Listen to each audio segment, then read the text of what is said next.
زندون خیابان خروش آوان هستا و زندون صدان دستولش بیگر و رمزی از سندجی کویلتی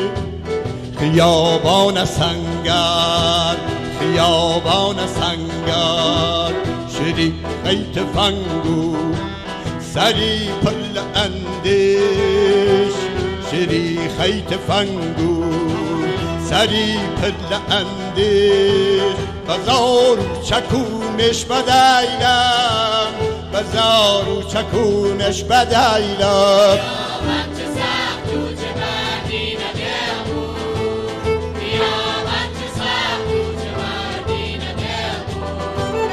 صدن پس چماوا صدن پس چماوا صدن پس چماوا صدن پس چماوا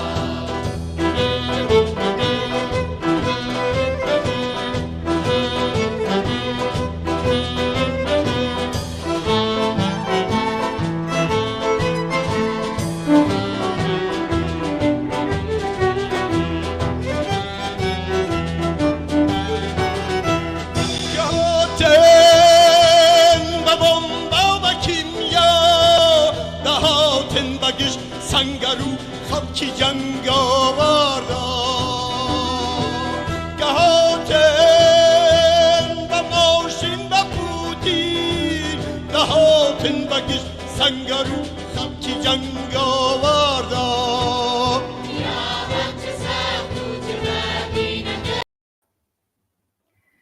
گەرم و گەشتنی سڵاوەکانتان پێشکەش بێ بینەرانی خۆشەویست پەرسەندن و بە فراوانبوونی بزوتکەوەی جەماوەری لە ڕێگای خۆپیشاندانی ڕۆژانەی سەرشەقام مانگرتنی سەرتاسەری خوێندکاران و مامۆستایان و کۆمەڵانی خەڵکی کوردستان بناغەکانی حکوومەتی ئیسلامی هێناوەتەوە دەرزا. خۆپیشاندانی بەربڵاوی ئێرانیەکان لە دەرەوەی وڵات لە زیاتر لە 150 شاری جیهان و پشتیوانی بەربڵاوی ژنانی ڕۆژاوا و تورکیە و ئەفغانستان و عێراق و لوبنان و هاوسۆزی هونەرمەندان و ئاکادمیە بەناوبانگەکانی جیهان و وەرزشوانان لەم خەباتە جەماوەریە بە دروشمی سەرەکی ژنشیان ئازادی تادێت هێما ڕزگاری بەخشەکانی زیاتر لە گاران ئاشکرا دەکات. ئامانجی هێزە سەرکردگەرەکانی ڕژیم تا ئەو دێگایی کە دەکرێت بریتیە لە کەمکردنەوەی بەشداری خەڵک لەم خەباتەدا و ڕێگریکردن لەوەی کە بزوتنەوەکە زیاتر جەماوەری بێتەوە و زیاتر چین و توێژەکانی خەڵک بەم ڕاپەڕینە سەرتاسەریە دژ بە تەواوەتی ڕژیم پەیوەستن. بۆ تێشکاندن و پوچەڵکردنەوەی ئەم سیاسەتە تاوانکاریە و هەروەها بۆ ئەوەی خەباتی جەماوەری بە فراوانتر بێتەوە باشترین ڕێگا ئەوەیە کە ناڕزایەتی لەسەر شەقامەکان و مانگرتنی سەرتاسەری پەرەی پێبدرێ و پتر جەماوەری بێتەوە و بکێشرێتە ناو شوێنەکانی کار بە تایبەتی کەرتە سەر بۆخش بە تایبەتی کەرتە سەرەکیەکانی ئابووری وەک پەروەردە و خزمەتگوزاریە کشتیەکان بەشی گواستنەوەی شار و نێوان شارەکان نەوت و پترۆشیمی و خەیتر کرێکارانی پترۆشیمی ئاسلیە لە 25 ڕۆژی ڕاپەڕینی گەلانی ئێران بۆ گەیشتن بە ئازادی و بەرابەری سەر لە بەیانی ڕۆژی دووشەمە دەستیان لە کار کێشاوە و پێویستی مانگرتنی سەرتاسەری بوون. کرێکارانی ناڕازی لە ناوەندی شرکەت کۆبوونەوە دروشمەکانی مەرگ بۆ خامنەئی و پێ نەڵێن ناڕزایەتی پێ بڵێن شۆڕەش بەرز کردەوە. جێگای ئاماژەیە کە پێشتر کرێکارانی پرۆژەی سەنعەتی نەوت هۆشداریاندا بوو ڕژیم کە ئەگەر دەست لە سەرکوتگەریەکانی هەڵنەگرێت مانگرتنی گشتی دەست پێ دەکات. هەر بەم بۆنەوە سێ میوانی خۆشەویستم لە بەرنامەکەدا هەیە کە سەرەتا لە هاوڕێوەریە نازری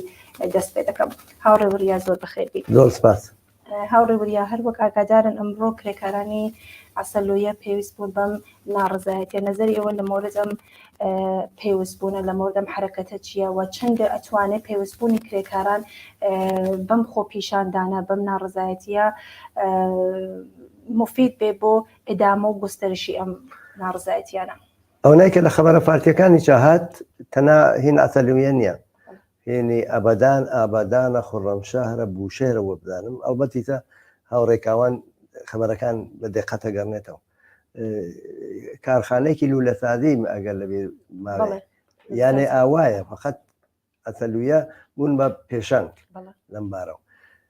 بێ چوون و چرا زۆر جالبامە ئێمە چەند ڕۆژێکە مدام ئەوە قساکەین کە ضرورەتی هاتنی کرێکاران ضرورەتێکی حیاتیە و هاتن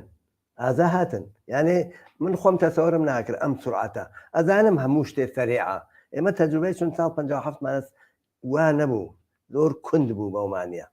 زۆر زۆر سەریعە هاتکن معنی چیە ئەمە معنی ئەوەیە کە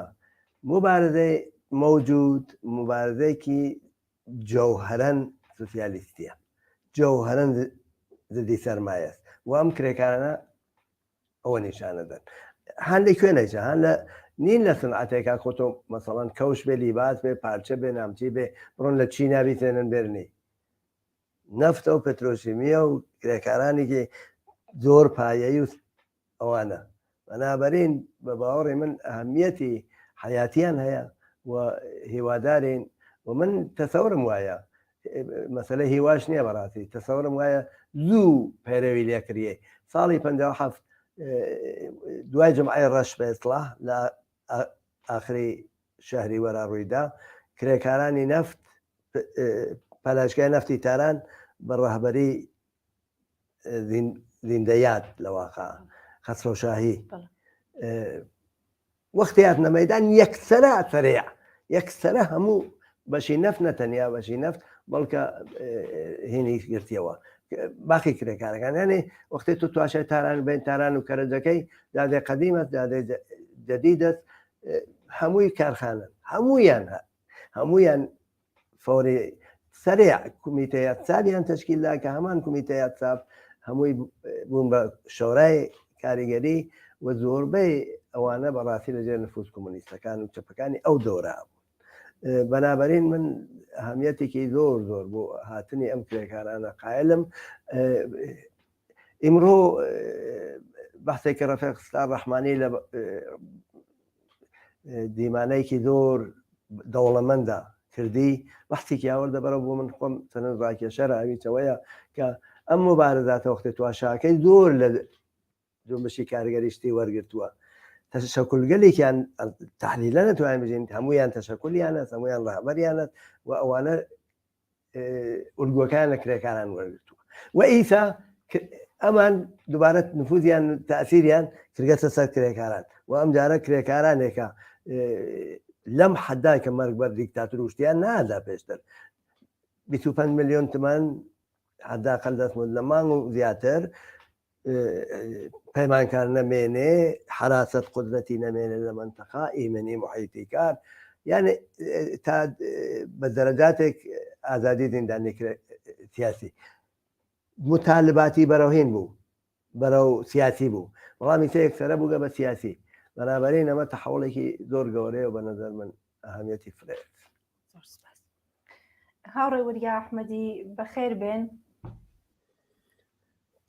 زۆر ڕێز و سلااوم هەیە بۆ ئێوە بوو بینەرانی خۆشەویستی تلویزیونی کۆمەڵە و هەروەها بۆ هاوڕێ دیرین و خۆشەویستم کاگوریای نازری زۆر سپاس دەکەم هاوڕێ وریاگیان ئێستاکە کرێکاران و جۆرەکە هاوڕێ وریای نازری باسی کرد کرێکاران لە زۆر سەنایە حیاتی دەستیان داوەتە اعتساب و پێوەست بوون بەم حرەکەتە بەڕێی ئێوە هەنگاوی بعدی چییە؟ من ئەگەر ئیجازم بێ حەزەکەم بە چەند نوکتێک زۆرتر بە دەرەوەی ئێران مربوطە ئێشارە بکەم جا ئەگەر ئیجازم بوو یا کریا ئەوەی بەڕاستی ئێمە تایسە لە تاریخ یعنی دوای شەڕ جەهانیەوە بەر تا ئیسا ئێمە هیچ نمونەیەکمان نەبووە ئەوە لە سەطحی جەهانە مەوەرد پشتیبانی قرار بگرێت و ئەوەی چێ بۆ بەحسکاویا کە ئایسەکردی زۆر زۆر مربوطە بە متاڵباتەکەی مربوطە یعنی ئێران کەلیمە ئێرانەکەی خۆشەویستی نەهاوردووە بەڵکو متاڵباتێکەوە لەسەر لەوحەی ئەم ئەترازاتە هەیە وای کردووە کە لە تەواو دنیاوە بەڕاستی لە تەواو دنیاوە ئێمە یانێ ناتوانین بێشبێنی سە تۆ خۆت لە ئەوە قسەکانتەوە ئشارەت کەوت و لە 150 شارە یا لە 150 شوێنە لە دنیا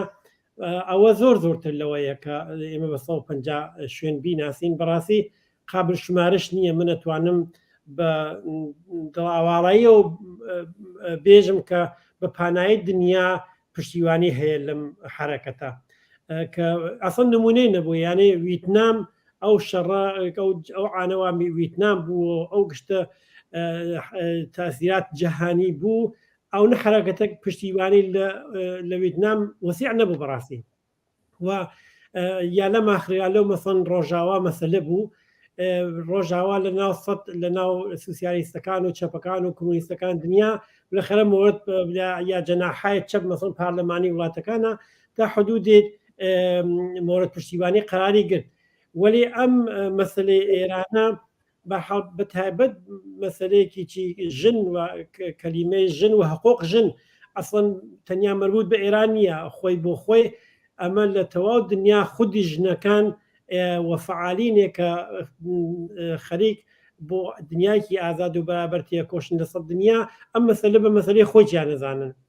هەر بۆیە زۆر مهمە ئەو پەیوەندە عەمیقە وا لە ئێران و مەترح بووە ئێمە بە پانایی دنیا و بەڕاستی ئەحساسەکەین ئەوەیە کە خۆی بۆ خۆیی لە دوای داعش و ئەم حمڵاتێکەوە ئەفغانستان و ئێران و عێراق و ئەو منتەقەی گرێسە بەرکە ئیسە خۆی بۆ خۆی ئومیدێکی دروستکردوە لە سەد دنیا و حتا من ئەوەی چێ بە جورعەتەوە تانم بێژم زلهێزەکان دنیا چونکو لە هاوردن داعش و لە هاوردن جمهوری ئیسلامی و لە هاوردن تاڵەبان و لە خراوکردن کل ئەو منتەقە ئەوە تاسیری مستەقیمیان بووە بە نوعەیەک ئەم حرەکەتە جەهانیە خۆی جوابێکی چە بەوانیانێ بە کوردیتوان بڵێم کە ئەوان خەڵکی لە سەد دنیا ئەڵێن چیمانەوێت و حکوومەتەکانیان لەو منتەقات چیان بەبار هاوردووە بۆیە من وازانم ئەو حرەکەتانەوە لە ئێران ئاکریە زۆر حیاتین زۆر مهمە ئەو متاڵباتە لە ئێرانە زۆر مهمە ئیجتماعی بوونەوەی ئەم حرەکەتە لە سەد ئێرانە خۆ هەمومان ئەزانین زۆر بەڵاو بەڵام ئەبێ هەمە جانب یانێ ئەبێ بتوانێت جۆرێک بێت کە ئەو شتێکە ئایزە کاکوریا ئشارەی پێکرد ماتڵ بووین کە کرێکاران پێوەست بن ئەبێ هەموو کرێکاران بۆ حقوقۆ خۆیان ئیسە بێنە سەرجادەکان و بەتایبەت حقوقی ئایسە تەڵەبکاری لە جمهوری ئیسلامی تر قەدەمی ئەولاتر بوو یعنی قەدەمی دواترە ئیسە بەحسەکە ئەوە نییە کە چەندی متاڵبات مەترح بێ بەحسەکە ئەوەیە کە ئایا ئەکرێت دەم ڕژیمی لاچێت وە چەندێک زووە توانێت لابچێت هەر بۆیە زۆر مهمە کە هەموو کرێکاران پەیوەست بن بەم ئاعترازە و زۆر مهمە تاکتیکەکان نیرۆکان جمهوری ئیسلامی ئەو قسەی کە خۆت کردی دیسە یعنی ئینعتاف تاکتیکی ئەم حرەکەتە تۆ تماشاکەن لە هەمانەوە مەسەڵەن دوێکە نیرویکی عەزیمی خسێ ڕێی بێ شارس نەسەرکوب بکە ئەبێ هەمان نەیەڵێ هەمان کارێک بکە نیروەکە جۆکان جمهوری ئیسلامی مەجبور بکەون لە هەمانە بێسن کە هۆشیان بە هەمەدانەکەیانەوە بێ بۆیە هەمە جانبەبوون و هەمەگیرکردن ئەم جنبشە لە نەزرمنەوە بەتایبەت مەحەلاتی فەقیر نشینەی مەیسە لە شارس نەئەیبینین مەسەن ئەوەڵجار لە شەریفەوە لە خەرت تۆزێک دەستی پێکریسە لە هەموو مەحەلەکانە هەیە یانێ تۆ وەختی بە وەسعەت مەحەلەکان کار بکەیت جمهوری ئیسلامی خۆ ئەوە نیروی نییە لە هیچ کوێکە حتا لە هیچ کوێک ئەم دنیا ئێرانە ئەوە نیروی نیە لە هەموو شوێنێکا زاهر بێت وەختی وابێت لە هەموو مەحەلەکانە دەست پێ بکات جمهوری ئیسلامی نەهایەتەن مەجبورەکەوێت لە شوێنهایەکی معەنە بالاخره و لە نظر خۆی ئێستراتیژیکە تەمەرکوز کاتە سەر ئەو نقاتە و معنی ئەمەڵیەکەی ئەوە ئەبێت کە زۆرێک لە مەحەلات ئۆتۆماتیکەکەوێتە دەستخەڵ بۆیە هەمەجانبەبوون و یەکدەستبوونی ئەم حرەکاتە زۆر مهمە کە کرێکارانە معلمانە ژینگە پارێزانە جوانانە دانیشتویانە مەدرسەکانە هەمووی ئەمانە بە نەزەر من ئەتوانێت ئیسە هەماهەنگکردن ئەم کارە قەدەم دوایی بێت بە ئینعتاف لە تاکتیکەکانە ممکنە لە هەمەدانە تاکتیکی تر بیگرێت لە سنا تاکتیکی تر بیگرێت کە بتوانن ئەوان بە یەک هەدەفی تایبەتی و ئەویش نیروەکان جمهوری ئیسلامی زەمینگیرکەن هیلاکیان کەن تۆشاکە نیروهای مەسئول نیروهای جمهوری ئیسلامی لەم دڕۆژە خۆیان ئەعلامیان گوتیان ئێمە یەک هەفتە نەخەوتوین هیلاکین زۆر زەحمەتمان کێشاوە ئەمانە ئەبێ هیلاک بکرێن ئەمانە ئەبێ زەمینگیر بکرێن ئەمانە بێ شەو ڕۆژ خەویان نەبێت بەڵام چۆنەکری خەویانەوەی ئەم جنبشە ئەبی بە وەسعەت ئێران پانایی پێیاکات و هەرچی بەرفراوانتر بوون ئەم جنبشە بە معنای زەمینگیرکردن زۆرتری نیروەکانیانە. هاوڕێ وریا دێمەوە لای ئێوە ئاگادارن کە جمهوری ئیسلامی هێزێکی زۆری لەسەر سنوورەکاندانەوە سنووری ئێران و ئەقلیمی کوردستان بەتایبەت ئەمڕۆ هەواڵێکە بە دەستمان گەیشت هێزێکی زۆری ڕەوانەی مەرزی باشما کردێت و گویا واردی خاکی عێراق بن. ڕژیمی جمهوریستانی بۆچی ئەم کاراناکە؟ ئایا پیلانێکی لەسەردایە زیاتر لەسەرەمە تۆزیح بن چون نیگەرانی گەلێکیش هەیە؟ ڕۆشنە بەڕاستی من پێم وایە مردمی شەدانن جمهوری ئیسلامی هەر وەک هاوڕێوریا وتەنی کە من ڕێزێکی فرەم بۆی هەیە ماندوو نیروەکانی مستەسەل بووگن لە بەرابەر ئازا لە 25مین ڕۆژە مەسەن زاهرە مەسیاب نیان تەسەوەری پێ 6 مانگ دەوام تێرە ئەمە خەریکە نیرو بابە هینەکان خۆی بازم قسەیەکی هاوڕێستا ڕەحمانیە گەرمە زۆر جالبی وتی بۆ خانمی کۆلێر و ژاکپاری کە هاوردیانی بە دوای 5 مانگ ئاخری ئەو دوو فعالە شەرافەتمەندێک کە خودی ستارەیان نافێ هاوڕ لە تەلەڤیزیۆن وتی بۆچی هاوڕێکانی لێ پرسی بۆچی وتی هاوڕێکانی پرسی خۆ مردم ئەزانەوە نەگشتی نەختمات مەسخەلەیە بۆچی ئاوردی وتی بۆ بابە نیروەکان خۆی ڕۆحیە بابە نیروەکان خۆی ئاعتماد بە نەفس بابە نیروەکان خۆی بە نەزەم نیشم هاتنە مەردی کوردستانەوەسا فراتر گەرێکە بە نیروەکان خۆی بێژێ من تەوانام ئەڵبەت جمهوری ئیسلامی لە کۆنەوە هەدەفگەرتری هەست لە مۆرد عێراقەوە شاید خەریکە سوێسفادێشکالەوە یەکێک هەرچی زیاتر حکوومەتی عێراق نێتە جێفشار چون لەم انتخاباتی ئاخرا تەرەفدارگەر جمهوری ئیسلامی هینیان ناوەرد ڕێی کافیان ناوەرد مەرگ بەر جمهوری ئیسلامی و حمڵە بە سفارە جمهوری ئیسلامی و جمهوری ئیسلامیشێ بڕێت دەرەوە لە عێراقوانە وەسعەتێت لە عێراقا لە دڵ ئەوانە بەڵام ئیسا فەوریترین شتیان ئەوەتە کە هین بکات بەشکە نەزەری مردم بەتایبەت لە کوردستانەکە کانگای مبارزەیەکی عەزیمە لێرە و هەموو شتێ دەستی پێکرد بەنابەرین بەشکە تەوجه بکاتە دەرەوە ئەمە یەک نوکتە دووەم ئەدانێت کوردستان تحەزب یافتەست و بێتڵا جمهوری ئیسلامی هەمیشە هەوڵی داوە نێڵێ ڕەهبەر شکل بگرێ نێڵێ سازمان شکل بگرێ و ئەمە لە کوردستانە نەتەنە شکستی خوارگەلەوە وەڵکە قدرەتمەندە گەلێکە نیروگەلێکە نیروی کە ئەساسن نیرویانە لە ناوەوە وەڵام مەسەڵ بعضێ مەقەڕات و بعضێ ئیمکاناتیان هەیە لە ناوخاکی عێراقەوە لە هەرێمی کوردستانە وایچە تووشی مەسەڵەن نیگەرانی و چەوەمانە بکە کە بێفایدا بێ بەنابەرین بە نەزەر من جمهوری ئیسلامی تایسە کوشتاری زاهدانی بەدەرەری تواو بوو کوشتاری دانشگای شەریفی بەدەرەر تواو بوو ئەمەیکی بەدەرەر تەواو بێ مردم لە بەرابەر ئەم ستگەلا نەفرەتیان زیاترەوێت بۆ مبارزە وەسعەت هاوڕێ وریا ئێوە باستان لە بە فراوانبوونی خۆپیشاندانەکان و حمایەتەکان لە دەرەوەی وڵات لە حمایەت لەم خەیزشە بوو ئەم حمایەتگەلە کە ئێستا ماوەیەکە ناو خۆپیشاندانەکانە لە ئاکسیۆنەکانە داوای ئەوەکەن کە سفارەتەکان ئێران جا بخنەوە سەفیرەکانە خاش بکەن ئەمە تا چەند ئەتوانێت لەسەر ئەم خەیزشە تەئسیری بێت ئەلبەتە بووەوە مەسەلەی سفارەتەکان مەترح بکەین یانێ بە دروستی تەسویر بکەین ئەبێت تواشای سیاست زلهێزەکان بکەین ئەم زلهێزگەلە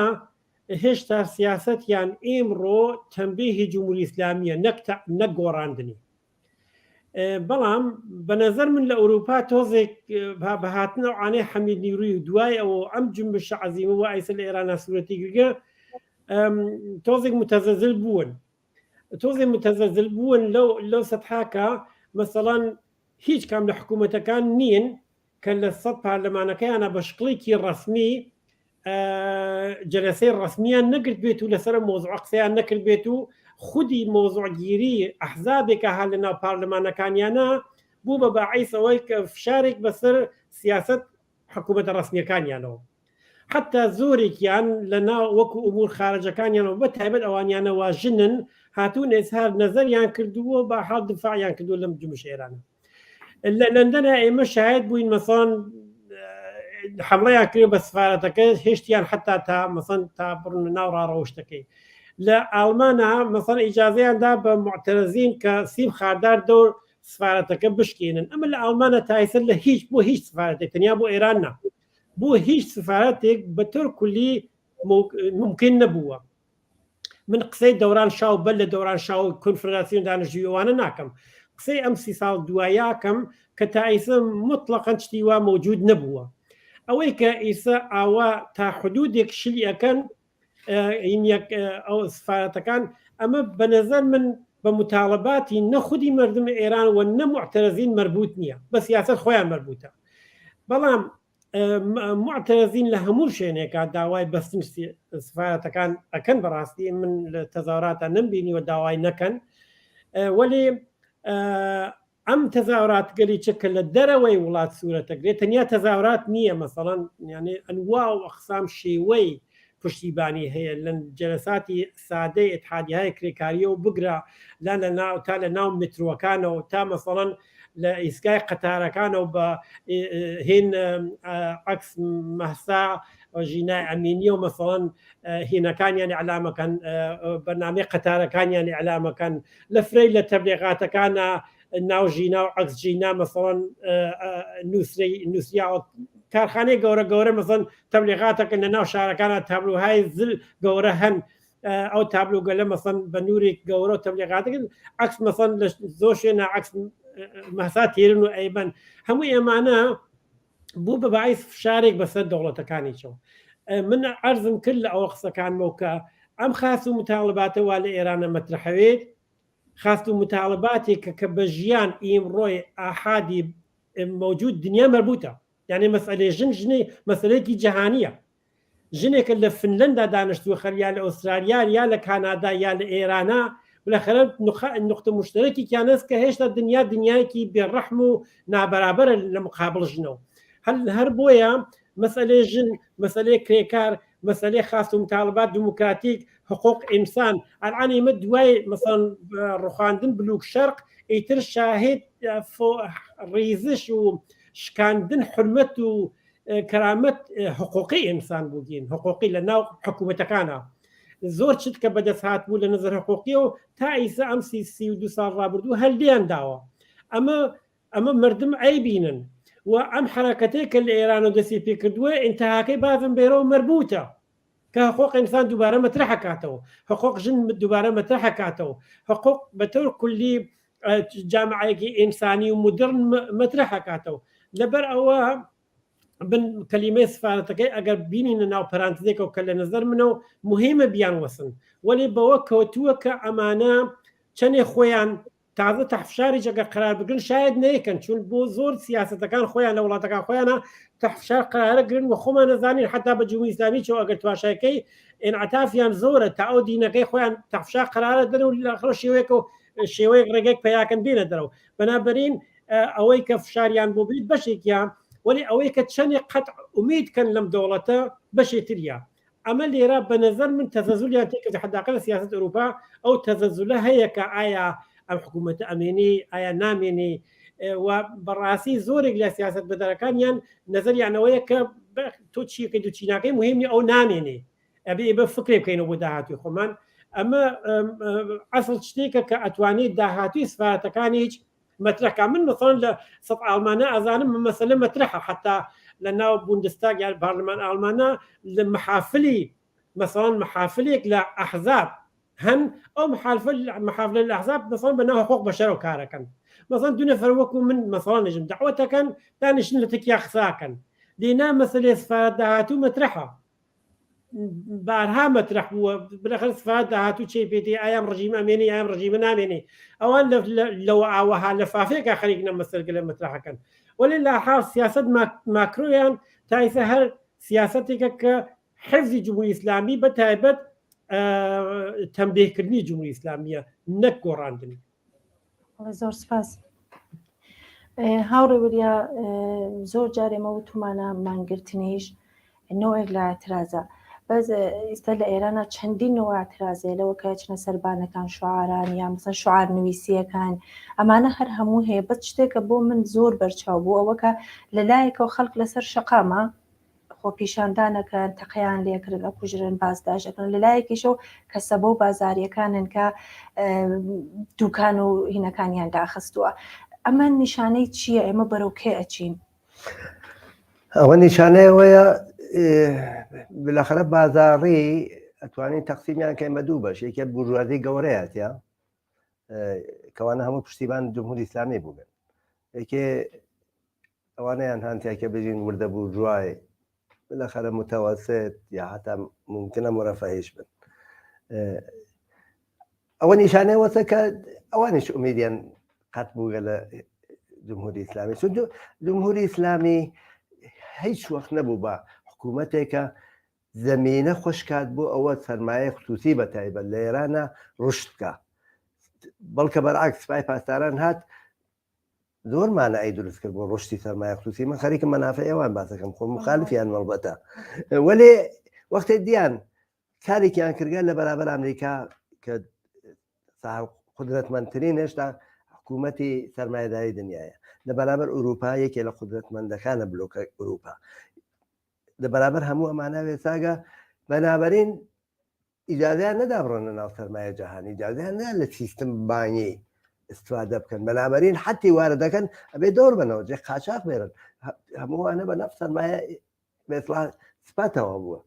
بەنابەرینەوەش ناڕەدایەتی خۆیان هەیە ئەمە بۆچی تایسەت لە بەرابەر جمهوری ئیسلامیە سکوتیان نەکرد بە بۆنەوە چەپ لە مەدانە نەبوو جمهوری ئیسلامی مانع چەپ بوو وەلی ئیسە چەپاتکە دیگەرانی شادکەن ئەوی چێژێ ئەگەر منیش نەچم تاثیر دانانم لەسەرەوە هینە بەنابەرین ئێمە سیاسەتی ژیرانەی کۆمۆنیستەکان بە نەزەم نەشێەوە بێ کە هۆشی بە نەقشی مخەڕبی داهاتوێمانەوە بێ ئامان حاڵێکت نەقدێکاوە کاتە و هاوکاریگەلێکی جاوە هوەری گەرەکە هاوکاریگەلێکی چیانتەکە بکە لە جی جمهوری ئیسلامی دیاتر هانیان بدەیت چون لە خەراب ئێمە گەرەکمان جمهوری ئیسلامی وەک ئەوڵین هەنگاو حتمما سقوط کات بەو بۆنەوە بە نەزەر من مهمە هاتن بازاڕیان لەو دوایجێک لەبار ڕەوانشناتی ئەویسە من بەحسم اقتصادی و سیاسی بوو لەبار ڕەوانشناتیچەوە ئەو مناڵ گەلان لە خیابانان مناڵی ئەمانن ئیتر مناڵی ئەمانیچە مناڵ کرێکاری چە مناڵ بورژوای چە مناڵی وردە بورژوا چەم دانش هەموودێکە تێت خەریکە مبارزاکە ئەمانە خەجاڵەت ناکێشن ئەمانە پشتیبانی مناڵەکانیان نەکەن یانێ مەخسووەچە لەوە بارەوە لەبار ڕەوانشناتی چ وەختی حتاوەکەی ئەبێ بەجوێ بە مناڵەکانی ئێمەی چین بەشێک لەمانە لە ئینقلاب 57 بەشدار بووگن تا بەداخەوە نەخشی زۆر منفیان بووگە پشتیبانیان لە جمهوری ئیسلامی کردووە ئیسا ئەوە ماوەیە کە سیاسەتگەر جمهوری ئیسلامی ماڵیاتێکە لیان نەسێنێت ئەو مەسئلە پایەیەکە نیانێت بڕۆن ناو سەرمایە جیهانی و لە بەرابەر سەرمایە گەورەی وەک ئەمریکا وانەوێتان ئەوانە هەموو نیشانات کە ئومیدیان پەیام کردگە کە ممکنە جمهوری ئیسلامی بڕێ ئەگەر سکوتکەن یەکسەرە ممکنە چەپەکان دیاتر قەوی بنەوە بەنەزەر من لەو داویوتێن بەڵام ئێمە بێ هونەرمانە بێت کە ئەوان هاوکارکەین تا ئەو هینە بەڵام لێنا چی ئێبڕێتەوە شەورای مردمی بەڕاستی ئەگەر مردم و شەورای بێرین کەم زۆر زمینە هەیە تەجروبەی لە ناو تەبەقەی کارگەرە هەر لە هەفتەپە و دەچی پێکرێ کۆنە ئەڵبەتە لە کوردستانە کۆنە بەڵام ئەخیرەنی لە ناو هەفتەپۆ دەتی بگرێ کرێکارانی نەفس مبارزاتی شۆرای عەزیمیان کرد زمینەی زۆرە بەنابەرین شەوراکانیان تەرێتە تشکیل بن نێڵەنەوە بورژواگە لە دووارە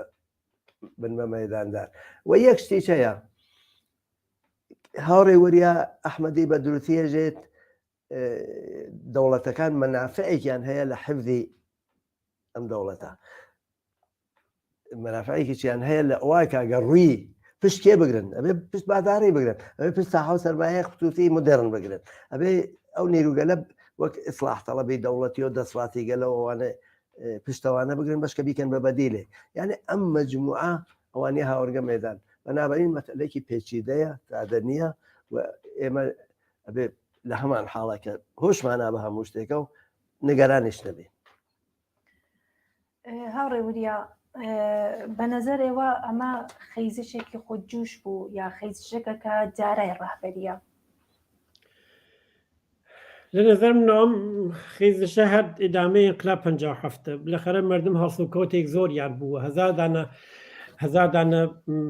پاشەکشە تەحمیل کریا پیان هەزاران کەسیان لێ کوژیاگە ئیعدام کریا دەیان نوع مبارزەیان امتحان کردگە لە ماخرانەوە تەشەکڵ معلمان دروست کریا ژینگە پارێزان تەشەکڵیان هەست کرێکاران تەشەکڵیان هەست بالاخره ناکریە بێژی خودجوش چونکو شتێکی ئەو کەلیمەی خودجوش شاید ئێستا مەسەڵەن بنیان بتوانێت جۆرێتە تعریفیکە یعنی ئەگەر جوان نیروی جوان کۆمەلگا تماشاکەی لە تەواو دنیا هەر لە ماڵمانی چاوایە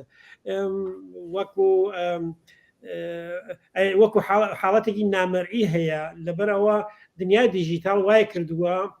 کە نوع سازماندەهی گۆڕیوە یا مەسەڵەن لە فەرانسە ئێمە بینین جلی قەزەردەکان هەموو کەس هەر لەم 5 ساڵ ڕابردووە هەر تەمارەوە بوون ڕەهبەرانێک یا ڕەهبەرێک لێنا پیا بێت ببێ بە ساحەیەوە حرەکەتە بەڵام ئێمە مەسەڵەن هیچ وەخت شایەت ئەوە نەبووین یعنی بە تۆر واقعی ئەگەر تماشاکەی شکل سازماندەهی و فعالیتکردن ئێستا لە تەک مەسەڵەن 30 ساڵ 50 ساڵ ڕابردووە کە ئەو عانە دنیای دیژیتال موجود نەبوو فەرقەکە هەر بۆیە شکل سازماندەیەکە فەرقی کردووە کە زۆر کەس پیان وایە ئەمە خۆب خودجوشەوە خۆب خودجوشیش بێت دەلیلی بۆچی مەسەڵەن لەم ئاڵمانە خودجوش مردم نانە دەرەوە یعنی تۆ وەختی زمینەیەک هەیە ئەو زمینە ئاوایە کە لە ئێرانە داسە پیاگە بەسەر مردما ئەنوا وەقسان بێ حقوقی خۆەوە هەر فرسەتێک بەدەساتوە مردم لیان لێ ئێسفادەیان کردووە ئێسفادەیان کردووە لە نەتیجە خودجوشبوون بە نەزەر من لێدا زۆر ناتوانێت سدقان لەم مۆردەوە تۆ لەم سەر ئێرانەوە بۆ سەر ئەو سەر ئێران یەک ڕۆژ دیاریەکەن تەواو معلمان حتا بە بچوونهای مختلف و بلەخەر لەگەڵ یەکا سازشەکەن دانیشن کەلەنجارچن ڕۆژێک دیاریەکەن هەر هەمویان بەیەکەوە لەو ڕۆژە ئێبراز وجود دەکەن لە مقابل جمهوری ئیسلامیەوە حیزبەکان فراخانە دەن لە کوردستانە یەک پارچە مردم اعتصاب بکەن تۆ حتا خارج لە کوردستان مردم پەیوەستەوێ پیانەوە ئەنوا وەخسە یعنی تۆ شکل حرەکەتەکە ئەگەر تماشاکەی هیچ کامێک اتفاقی نییە متالباتەکەی تواشاکەی ئەگەر بە متالبات ئەگەر بە حیزب بوایێت و بە تەشکر بوایێت و بە ئیمکانات بوایێت و بە سابقە بوایێت و بە حتا بە تەجربەی سەرمایەدارەکان بوایێت و حکوومەتەکانیان زۆرێک لەو متالباتە ئەسڵ نابوو بە متالبات تۆ تماشاکە مەسەڵەن تماشای مجاهدین کە تماشای سەڵتەن تەڵەبەکان کە تواشای جمهوری خارکە تماشای ئەوانەکە هیچ کامێکیان بۆ هەموو ئیمکاناتەوە ها بەدەستیانەوە حتا ئێستا مەسەڵەن بڕێ لە تەلەڤیزیۆنەکانێک کە بە نەزەر من زۆر جاران ڕاست بوون مەجبور کەوتون لە شوعارگەلێکی مەسەڵەن ڕادیکاڵی ئیمڕۆ دفاعکەن ئەوە شتێکەتان اتفاقی بێت تۆ وەختی لەو خاص ژنان تواشاکەیت کوێنە اتفاقیە خاص دانیشتوەکانی تماشاکەی کوێنە اتفاقیە مەسەڵەن یا خودجوشە خاص کرێکاران هەر بۆ جۆرە لە نەتیجە ممکنە مەسەڵەن بێژی لە فڵان شوێنە خوب زۆر بەنامەڕێزی نەکرابوو بەڵام دیارە وەزیەت ئێرانی جوایە کە ئەوە پێویست نییە دابنیشی لەسەری مانگها فکرەوەکەی دەبزانانی چی بکەی چی نەکەی وەختێک ئیمکانێکەیە ئەلۆ ئیمکانە ئێسفادا کردێت بەحسەکە لێرە ئەوەیە ئەو بەحسێکە کاوریاکردی زۆر مهمە لێرە ڕووک و پۆستکردن ئەوەیە چەپ و ڕاست چەپ کۆمەلگا خەریکە سەیتەرێک پیا کردگە بەس لەسەر ئەم بارزاتە و خاست و متالباتی خەریکە اجتماعی بێتەوە ڕاستەکان کۆمەلگا ئیمکاناتێکی زۆریان هەیە بەڵام بە هیچ نوعێک خۆیان ناتوان تکیا هەماهنگکەن حتا ناتوان تایسیش نەیانتوانیە مەسەڵەن دعای ڕەهبەرێکی پێوکەن بۆ بوونەوە ئەمە زۆر مهمە کە ئەو متالباتەی کە لێ سەد ئێرانە هەر نوعێکی بێژی هین دانەجووی بگرە هین ژنانی بگرە ژینگە پارێزان بگرە هین مەحەلەکان بگرە لە هەر سەدحێک یا تواشاکەی بلەخەرە لە تەک ئاوات و ئارزووی و شعار چەپ و سوسیالیستەکانە تێتەوە بەنابەرین من پرسیارە زۆر مەترەحە ئایا کۆمونیستەکان ئێران ئەتوانن نیروهای دموکراتی موجودی کۆمەلگا هەمڕاه خۆیان بکەن بەڵێ سوالەکەم هەرەوە بوو لە بین قسەکانەوە سوالەکەی هەر منەوە بوو کە ئێستا ویستمەوە سوالتانە لێ بپرسمەوەکەوە خۆتان خەریکن جوانە و فەرمون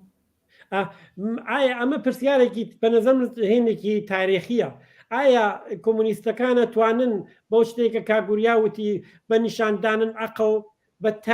بە تەرحی جێکەوتوو بە قسەی ئیمڕۆژی ئەتوانن تاکتیک هاوە کارێ بکەن کە نیروی کۆمەلگا نیروی دموکراتی کۆمەلگا هەماهەنگکەن و هەمڕاهی بکەن تا خۆیان تا ئاواتەکانیان بەراوردە ئەوێت ئاواتی ئەو ئینسانە دموکراتکەدا. مەسەن کەسێکی حەزەکان مەسئلەی ملی حەل بێت ئایا کۆمونیستەکان ئەتوانن هەمڕاییکەن تا مەسەلەکەی حەلە بێت؟ ئایا مەسەن چزانم فرێک خاستگەل دموکراتێکی ترکە لازم نییە یعنی وەخت نییە بیشمێرین وەێ وەکو پرسیارێکی مهمە لە مقابل کۆمونیستەکانەوە. من زۆر بۆم مهمەکە ئەوەی چ عرضکە بکە ئەگەر ئێران بەم متاڵباتیەوە هەر ئیسا هەست حتا من ناژم زۆر لەوە زۆرتر هەر ئام متاڵباتەوە ئیسە لە خیابانە مەترحە بەجێبێ پێتان وایە عێراق و عێراق ئەمێنێتەوە پێتان وایە تورکیە خۆی کۆ ناکاتەوە ئێردۆغان شخصیە دەمێنێت لە دنیا وانە ئەوانش خۆیان کۆکەنەوە مطمئن بن لە تەواو دنیا تەنیا نەکتەنیا پشتیوان ئەوانەوە بەڵکو بە عکسی چەوە ئەوێتەوە لە نەتیجا ئایسەر ڕساڵەتێکی تاریخی بەڕاستی زۆر کەوتو لەسەر ئێمە کە بلەخەرە مدعین دنیایکی بەرابەر دنیایکی ڕفاه دنیایکی پڕئەمن دنیایك بێت کە ئینسان ئەحساس کە شخصیەتی غروری بێ لەو دنیا وازنگی پێوە کا بێژێم دنیاکی بەرابەرە هەمومان خەریکین تیا بە شەفاف بە خۆشحاڵیە و تیازینگیەکەین بە یەکەو بوونمان لەزەتی لێ ئەبین بە یەکەو بوونمان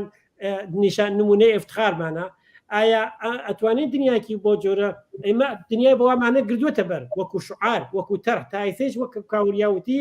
زۆر شتەکان مۆفق بووە بەڵام بە معنایەوە نییە ئێمە حتمی پیرروزەوین بەبێ تەرحەکانمان تەرح بێ ئەبێ لە مەحەلا فعالینمان بزانن چیەکەن ئەبێ فعالینمان بتوانن تواشە هەموو نیروێک پن کە جەهەتی بەرەو دموکراسی و بەرەو ئازادی خوازی و بەرەو سوسیالیزم ئەڕوا بەرەو نوع دنیایکی باشتر ئەڕوا و ئەوانە بە ڕەفی خۆیان بزانن ئەوانە بە هاوکار خۆیان بزانن کەسیان بە خاتر مەسلەیەک نەوا ڕێزێ هێنی ئیدۆلۆژی تەکنافەرقەکان جیاوازی نەخێنە بینیان بەحاڵ ئەوە زۆر مهمە کە تاکتیکەکانی سە لە ناو خیابانەکانە لە ناو مەحەلەکانە لە ناو کارخانەکانە لە ناو مەدرسەکانە ڕۆژانە چۆن دیاری بکرێت کە بتوانیت ئەو جەهاتەیە کە جنبشەکە گردوویە سەبەر نزیکتری کاتەوە بە هەدفێکەوە ئەبیبی بێت ئەوەی هەدفێکی ئینسانی دنیاکی بەرابەر. زۆر سپاس. هاوڕێ وریای ئەحمەدی هاوڕێ وریای نازری ئەگەر ئەجازە بن هاوڕێکاوان سەنایی لە بەخشی خەبەری لەگەڵمانە بۆ ئاخرین گزارشەکان پێشکەشکات بەرتێب ئەو گزارشە کە هاوڕێکاوانەیدا دزانم چی ڕوودا ئەمانەجا ئەگەرمەوە بۆ لای هەردەتان هاوڕێکاوان زۆر بەخێر بیت. منی سلام ئەرزەکەم لە خزمەتە هاوڕێ ڕێزان خۆشەویست و هاوڕێیانی خۆشەویست کاکەوریا ئەحمەدی و کاکەوریای نازری سلامەیە لە خزمەتان ماندوو نەبن. زۆر سپاس بۆ تۆ. هاوڕێکاوان خۆتیش ماندوو نەبیت گزارش ئەمڕۆ لەسەر ئاعترازەکان ئەگەر کردێ ئاخرین گزارشەکان چییە باسی بکەن بۆمان. بەسەر هاوڕێ ڕێزانگیان هەرو جۆرەکە بە دروستی شارەت کرد ئیمڕۆ زۆربەی دانیشگاکان لە عێراق خاجنەسیر پلیتکنیک تاران بۆ گیلان مازەندەران ئەمانە گۆڕەپانی دروشموتن بوو دژ بە کۆماری ئیسلامی و بە دروشمای ڕادیکاڵ ڕوبەڕووی هێزەکان حراست دانیشگا بوونە و لە دانیشگای نەوشیروانی بابل و دانیشگای تاران هەروەها شیراز تێکەڵچوون بووە لەگەڵ هێزەکان حراستە لەسەرەوەی کە بەنیاز بوون کە جیاوازی خێنە بن کچووکڕەکان لە کاتی نهار خواردنە لە سرویسە بەڵام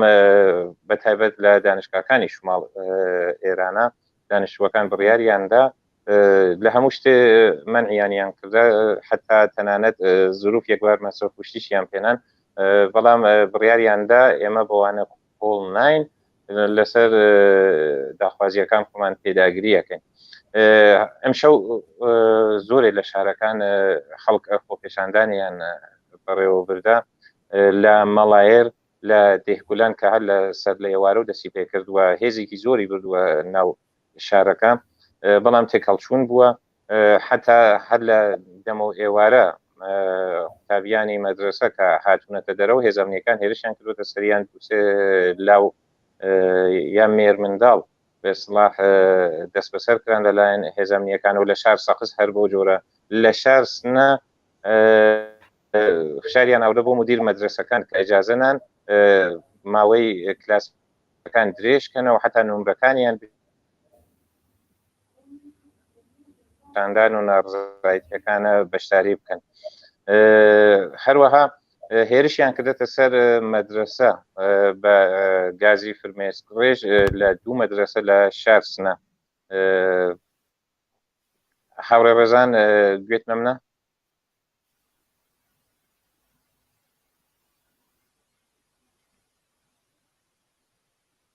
هەلۆ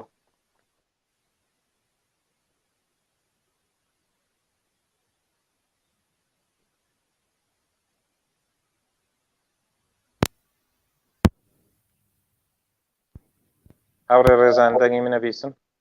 بەڵێ بەڵێ بەڵێ دەنگتانە بیسم ببەخشە تۆزێ ئینتەرنێت لاوازە ئەوە مازەک لە خزمەتانە کە لە دووسێ مەدرسە لە شار سنە فشاریان بۆ مدیر مەدرسەکان هاوردەکە هاوکاریان تەکاکەن و بە گاز فرمێسکڕێژ هێرشیان کردوێتە سەر مناڵان مەدرسەکە تەبرێز هەرێسا خەڵک ڕژاوەتە سەر شەقام شلۆقە کرماشان تێکەڵچوونی قورس بووە لە شار قوچانە هێڵی ئینتەرنێت پچراوە بەڵام ویدۆەکانی دێرەگێ بەدەستمان وەلێ تێکەڵچوونی قورس لە نێوان هێزە سەرکوتگەرەکانی ڕژیم و لاوانی شۆڕشگێری ئەو ناوچە ڕوویداوە شاری سنە هەر ئێستا زۆربەی شەقام و گەڕەکەکان بە تایبەت بەهاران لە ویلاشار هەروەها محلەی غەفور شەریفاوە ئەمانە عەمەڵەن حکوومەت نظامی ئەلام کرا هەر کەسێکیش گوشی بەدەستیەوە بێ فیلمێک شتێ بگرێ بدونە استثنا لە بە شخصیەکان دەست بەسەریەکان وەلی لە دووشانە هەر ئێستا تەقی ڕاستەوخۆ ڕوو بە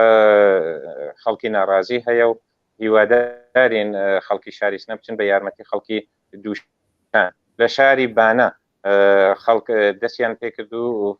هێشتا گرتەبیدۆی تازە بەدەستمان نەگەشتەوە بەڵام لە شاری سەقز هەر بۆ جۆرە شەقامەکان داخراوە بە ئاگدانی لاستیک و لەوێش هەر تێکەڵچوون لە نێوان لاوانی شۆڕشگەری سەقز و هێزە سەرکوتگەرەکانی ڕژیم ڕوویداوە لە شاری مەرودەشت ئێمە ڕێپێوانێکی زۆر بەهێز و گەورەمان بووە مەرودەشتی و سانی فارس هێشتا بەرقەرارە لە شیراز لە چەند ناوچە وەک مالی ئاباد وەمانە خەڵک ئێستا لەسەر شەقامن دروست مەڵێنەوە لە شاری کەرەج خەڵک دەستی پێ کردووە لە شاری مەشەد لە بولواری وەکیل و پارکە ملەت خەڵک کۆبوونەتە و دروست مەڵێنەوە شاری سەلاسی باوەجانی شۆڕشگێر شەوی ڕابردوو هاوڕێ شەهیدماندا لەوێ گیانی بەخکرد لە ڕێگای ئازادیە ئەم شەویش بۆ جاری دووەم وێڕایە و فەزا ئەمنیەتێکە ڕژیم سەپاندی بەسەر شارەکە بەڵام هەر ئێستا شلوقە شەقامەکان لەوێ شتێکەڵچوونی قورسەیە لە نێوان خەڵکو و هێزە سەرکوتگەرەکانی ڕژیم لە شاری جوانڕۆ زۆرێ لە هێزە سەرکوتگەرەکانی ڕژیم بە لەباس شەخسی و شەوانە هەڵیان قوتاتە سەر ماڵی خەڵکو لە گەڕەکەکانی ئەو شارە زۆرێ لە لاوانیان دەست بەسەر کردە لە هەواڵێکی دیکەدا کە لە بەشی فارسیشە من باسم لێوە کرد هەواڵێکی دڵخۆشکەرە پەیوەستبوونی کرێکارانە کە دوو ڕۆژ لەمە بڕیاراندا بوو کرێکارانی پرۆژەیی کە هشداریاندا بوو بە ڕژیم ئەگەر ڕژیم کۆتایی بە سەرکوتگەریەکانی نێرێ ئەوان مانگرتنی گشتی ڕاگەێنن ئەمڕۆ پتروشیمی بوشێر دەستیان پێکرد فازە دوی پتروشیمی ئابادان فازە دوو چواردەی پارس جنوبی گەنگان کە ئەمڕۆ کرێکاران حتا جادەی نێوان بوشێر گەنگانیان بەست دایان خست ڕژیم مەجبور بوو لە یگان ویژە استفادەکە حتا حراست ڕایگەیانە لە بوشێرەکە تا ئەتلاع سانەوەی کرێکاران حەقیانیە بێنەوە سەرکار عەمەڵەن ناوچەکاریەکە ناوچە سەنعەتیەکەی داخست وە ڕێگە نادا کرێکاران بچنە سەرکار ئەوانیش تەک هێزەکان حراستە تێکەڵچوونیان بووە و ئەو بەشە حراستیانە ئاگر تێبەرداوە پتروشیمی هەنگامە پتروشیمی دەهلۆرانە ئێعلامیان کردا کە پەیوەست بوون بەو مانگرتنە هەروەها ئەنجومەن سنفی کرێکاران ساختمانی سەقز پێوەست بە مانگرتن بووە پتروشیمی سەدرای بوشر لە ئاخرین هەواڵێکە هەمانە کە ئەویش ملحق بووە بە مانگرتن سەراسەری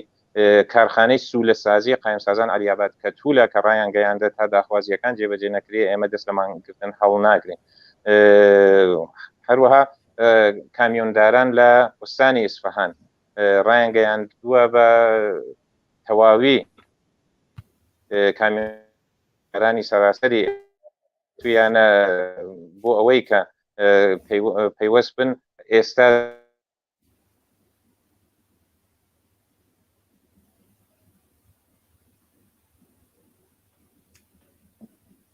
هاوڕێکاوان تا هاوڕێکاوان دێتەوە سەرخەت کلیپێ دەبینین.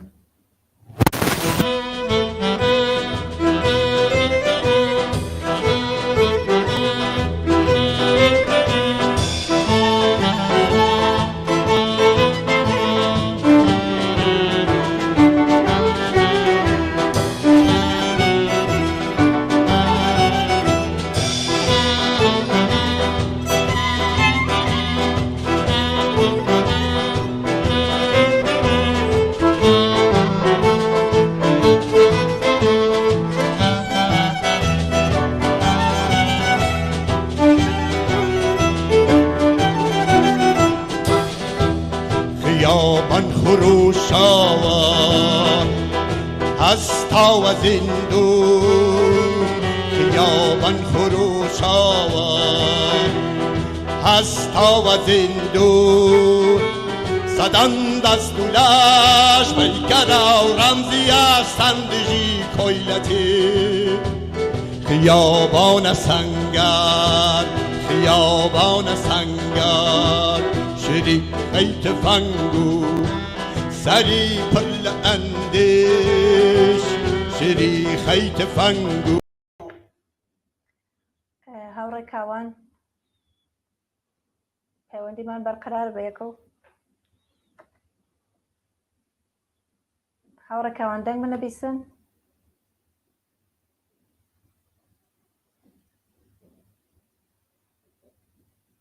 داوای لێبوردنەکەم. هاوڕێکاوان ئەگەر دەنگ بنەبیسن گزارشەکەتان کامل بکەن. بەڵێ بەڵێ هاوڕێ ڕێزان ێستا دەنگتە بیسم. فەرموون گزارشەکەتان ئەدامە گزارش. باشە بەسەر چاو نازانم هاوڕێ ڕێزان گوێتان لێ بوو ئەوانەی کە مەربوط بە کرێکاران پتروشیمی و شتە بوو سەنعەتنەوت ئەوانمە باس کرد بۆتان وانە کامیۆنداران ئیسفەهانیش لە کامیۆنداران ئیسفەهان بووی کە داوایان کردەوە لە باقی کامیۆنداران. بەڵێ فراعالیە هەواڵی جدید کە بەدەستمان گەشتووە لە شار سنەو ئەویش ئەوەیە کە ئەو هێزانەی یێگانجە و نیروانتیزامی کە خەڵک کرماشانن ئەمشەو کولەن تەمەڕۆدیان کرد لە فەرماندەکانیان وتیان ئێمە خەڵک سەرکوت ناکەین لە شار سنە بۆیە دووشار کەمبوت هێز بووە لە ناو شارە ئەوە هەواڵێکی خۆشە. لە هەواڵێکی ترە لە مەناتقی ماکووە خۆی ئێمە بەداخەوە بەهۆی پشان ئینتەرنێت خەواڵەکان دێر بەدەستمانەکە بەڵام دوو کەس لە هێزە سەرکوتگەرەکان ڕژیم لەوێ کوژراون ئەمڕۆیش فەرماندەی هێزەکانی فەراجا ڕژیم عنوانی کرد کە لە ماوەی 25 ڕۆژی ڕابردوودا 24 کەس لە هێزەکانیان کوژراون 10 کەسیشیان لە شۆڕشێکە لە زیندانی لاکانە ڕەشت بووە لەلایەن زیندانیانەوە کوژراون بەداخەوە 30 کەسیش لە زیندانیەکان گیانیان بەخ کردووە کە ڕژیم گەرەکی بوو لاپۆشانی کە بێژێ ئەمە دەرگیری بین زیندانیانی سیاسی و زیندانیان جەرایمە عادی بووە وەلێ بۆ جۆرە نەبووە شۆڕشیان کرا عەمەڵەن بەخشای عەزیمە زیندان بەدەستیان و بووە مەجبور بووە هێزەکان سپای ساران و یەکان ویژە بووە بۆ سەرکوتیان وە هێشتا کۆڵی برینداریش هەن هیوادارم خەڵکە ڕەش بچن بە یارمەتیانەوە ئەن حمایەتە مادەرانە پارکە لالەس کە ئەویش هەواڵێکی خۆشە وتیانە ئێمە سینەمان سپەڕەکەین بۆ ئەوەی کە دفاع لە ئەو لاوانەکەن ئێستا لەسەر شەقامەکانن ئەنجومەنی حمایەت لە منداڵانی ئێرانیش ئەمڕۆ لە ڕاگەیاندراوێک کە ڕایگەیان دەکەم تا ئێستا بەداخەوە 28 منداڵ گیانیان لە دەستانە و خۆپێشاندانەکانە لە حاڵێکە ڕژیم هەم عنوانەکان نایەمە لە گلولێ پلاستیکی استفادەکەین گەرێکی چاواشەکاریکە من لە خزمەتتانم هەر هەواڵێ تازەیتر بە دەستمان گەشت حتمما لە کاتەهای ئایندە یا لە داهاتوە حتمما پێشکەشیانەکەم بەڵام ئێستا کرماشان بێنە هایەت شلوقە سنە هەر بۆ جۆرە سەقزی خەڵکە ئێستا لەگەڵ هێزەکان ڕژیم تێکەڵچوونیان هەیە بۆکان ئزافە بووە مەهابات هەر بۆ جۆرە دەستیان پێکرە کەرەج جەمیەتە عەزیم هاتووەتە دەرەو دە ساعات گەل ئایندە قەتعاً هەواڵ فرێتر بە دەستمانەگەی هاوڕێ ڕێزان زۆر سپاس بۆ تۆ هاوڕێکاوان سەنایی بەڕاستی زۆریش ماندوو نەبی بۆ هەموو گزارشتە هاوڕێ وریای نازری هاوڕێ وریای ئەحمەدی گوێتان لە گزارشەکە بوو گوێتان لەوە بوو کە ڕۆژ بە ڕۆژ خۆپیشاندانەکان خەیزشەکە لە شارەکانی ئێران بە فراوانترە بێ با تەوەجۆ بەم گزارشە سەرڕای ئەوەی کە ئەم هەموو خەڵکە دەکوژرێ لەسەر شەقامەکان گوێتان لێ بوو کە 28 یا 26 منداڵ کوژراون لە زیندانەکانە شۆڕش دەکردێ بەڵام خەڵکشتا لەسەر شەقامن با تەوەجۆ بەمە ئێوە ئایندە ئەم خەیزشە چۆن دەبینن ئەم خەیزشە بەرەو کێ دەڕوات ئەمە پرسیارێکە مشتەرەک بۆ هەردوو لایەکان بەس هاوڕێ فەریدون نازری ئیمڕۆ گزارشێکی بێژن سەرنج ڕاکێشەر لە حەسەن مرتەدەوی مارکسشناسانی گەورەی ئێرانە و متەرجمانی گەورەی ئێران و متەرجمی کاپیتاڵی مارکسە زۆر بنیامێکی ڕادیکاڵ و تاحب تەجروبە و تاحب بەسیرەتی سیاسی بانە گزارشێکی زۆر کورتی دابوو کە ئێمە لە ساڵی هەشتا ئەزانین کە زۆربەی مبارەزەکان ناژم کرێکان نەبوو مردمی زەحمەتکێش نەبوو وەلی ئەوەی کە تعیین کنەندە بوو بێسڵاهاتن تاکتێکی سکوت و هەفتەی جارێ هاتن و ڕەهبەریان نادامە و کەڕ و بێ مەڵاو ئەو ئاخوندە بێسڵا کەلیمە مەڵا بۆ هیچ جالب شاید نەبێ هێنی ئەو یاکە موسەوی ئەوانە ڕەهبەریان بوون کە هەر بەشە لە سیستمی جمهوری ئیسلامین بەسێ لە سیستمی بورژوایی ئەوانن فەرماندەیەکی نظامی قسەیکی کردو و توێمانە هاتن بەچەنە نەبوون ئەگەر ڕۆژێ جنوبی تاران ببێت هینەکانمان جەمەکەین و دەرچین و ئیمڕۆ حەسەن مرتەدەوی گزارشی داگە کە مەناتەقی جۆر بە جۆری کرێکان نشین و فەقیر نشینی تاران پێوەت بووگن وەوە خەبەرێکی زۆر مهمە خەبەرێکی لێرە زۆر مهم بووەوەیە کە ئێمە ئەزانین ئەوەی کە هاوڕێ وریا ئەحمەدی بە دقت باتی کرد ئەبێ نیروگەل مسلح و نیروگەل ئێکە ڕژیم هاوڵیە سەر خیابان لە دژی مردم ئەوە تێشتا نیروگەلتریە سێمە نایە قۆمان فریو بدەین هاوردیگە سەرشەقام ئەمانە بێت زەمینگیر کردن نەتەنە ئەو خەبەرەی لە چناک کە نیروگەل لە کرماشانەوەکەن ئامڵ سەرکوب بن تەمەڕودیان کردگا نەتەنیا زەمینگیرنەوەگەن بەڵکە هەنگاوێ یانێ جنبشەکە بێحەد سەرێ ئەچێتە بەرەو یەکێک لە چگەلێکە باسمان کرد من نقطەی ئیزافەکەم بەو بەحسێکی کردمان لە تاسیراتی جەهانی دەرەوەی مەردەکانی ئێران چۆنە بێ ئەم بورژواگەلە فقط لە ناوخۆ ناترسن هەم مێمانەکەی بەشی فارسیمان هاوڕێستا ڕەحمانی هەم هاوڕێ وریا ئیشانەیان کرد بە عێراقە بە لوبنانە بە سووریەت بە فلستینە بە کشوەرگەل جۆر بە جۆر ئاوا و بەڵام یەک نوختەمان لە بیر چووە ئەو وڵاتە دەوڵەمەنگەل دەورووەری خەلیجی فارسیا کەنداو بە ئێستڵاح ئەوانە مشتێ بنیامی شێخی نگەهبانی چاڵە نەفتن تو ئەو ئەمپریالیستەکان وسییانە بەوانە و ئەگەنە پفیان پێیان پێ بایان وە و ئەوانە 80% مەسەن لە قەتەرە کرێکاری مهاجرن کرێکاری مهاجر کرێکارێکە بۆ ئەوە مسابقە جەهانی فوتباڵ زوو بکەفێتە ڕێگەوەمانە بە سەدان یان وە باعث مەرگیان ئەوانە تحت تەئسیر قەرارەکەن ئەوانە خاوەنمیان ناکەن بە ئاگر بەنابەرین ئەم ڕێکە هەڵی هینی کردگە من ئەردیابیم ئەوەیە ڕفەکانتی سەر وایەنەوت نێمانە پێشوەکەی فارتیچ هەروایەوت زۆر ئومیدوار کنەندەیە بەبوون چییە بەبوونەوە ڕۆژ بە ڕۆژ زیاکەن ئەخر زیندانی عادی شۆڕشەکە زیندانی عادی بۆ وەسیلەی زیندانبانەکان هەڵە خڕیان لە دژی سیاسیەکان لە دوی ئەو کەسانەی کە داخوازی ئەم شتگەلیانە بوو کەیسە ها لەسەر چەقام دێ ئەوانەی سە هاودەردن تەکهینە هاودەردن زیندانی تێت محەلاتی جنوبی تاران خەریکن تێن وە کلێڵی ترین تەبەقەی خائین کنەندەی ئەوەی کە بنەڕەتی جمهوری ئیسلامی بگۆڕگێ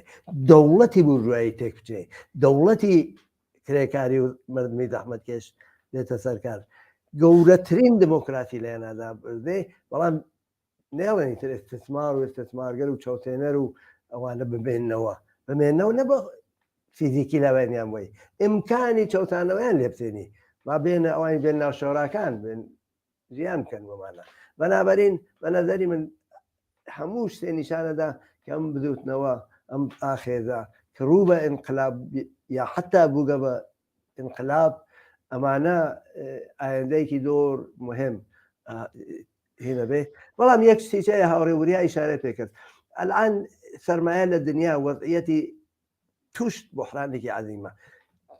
ڤیرۆسێکیان بەدەستەوە گرت لە دژی مردم بیان کوژن چون ئێژن جەمعیەتی دنیا فرەت پیرەکان دەبێن بۆن بۆمە خدمەتیان نەکەن بۆ بانشتەکانیان بوون بیمەکانیان بوون سیستمێکی وا وەحشی لە مۆدوعیسە تەوەڕم پشتیان نیشکانگە هەر ڕەفێقی لە ئێمە ڕەفێقمان زۆرە خۆ لە دەرەوە مەسەڵ من کەنیشەکەمان لە لەندەنە تەوەڕم پشتیان نیشکانگە کرا ماڵ 30% ئیزافە بوو گەرم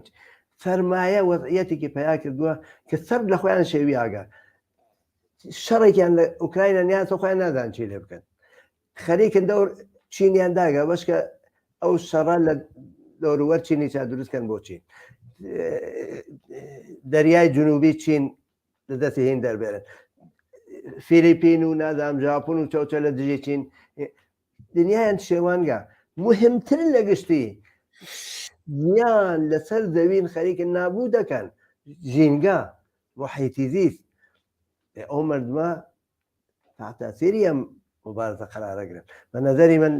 جنبشی یا بدوتنەوە یا انقلابی موجود ئێران انقلابێکە بۆ بەرابەری انقلابێکە بۆ ضدیەتە استثمارەوە انقلابێکە بۆ حیفاظەت لە محیتی زیست و ژیانەوەی محیتی زیست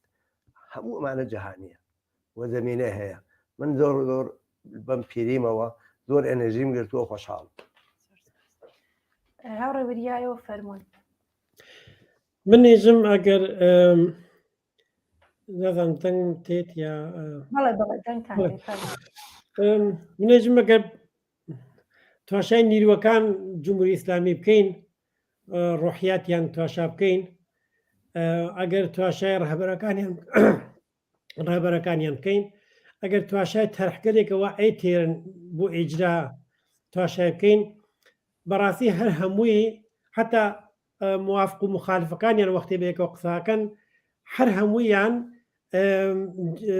ناومید کنندن بۆ خۆیان ناومید کنندن بۆ نیروەکان خۆیان من مەسەن ئەیسا ئەیشەو بەلەوە ئایسا ئەم بەرنامە دەست پێ بکە بەرنامەی کۆتاکم دی لە پێم وا بێ جەلسەی شۆرای عالی قەزایی خۆیانە ڕئیس قوێ قەزاییە خەریکە ئێژێ ئێمە حازرین دابنیشین مذاکرە بکەین ئێمە حازرین دابنیشین ئەگەر ئێشتباکیشمان کردووە قبوڵیکەین ڕئیس قوێ قەزایی ئێران تا ئیزە پێ قسەی وایە کردو ئەمە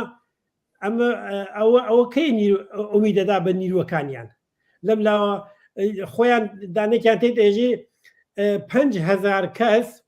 لە ئەوانەیە کە دەوڵەتدارن و نمایەندەی دەوڵەتن و یا وەزیر و وەزەران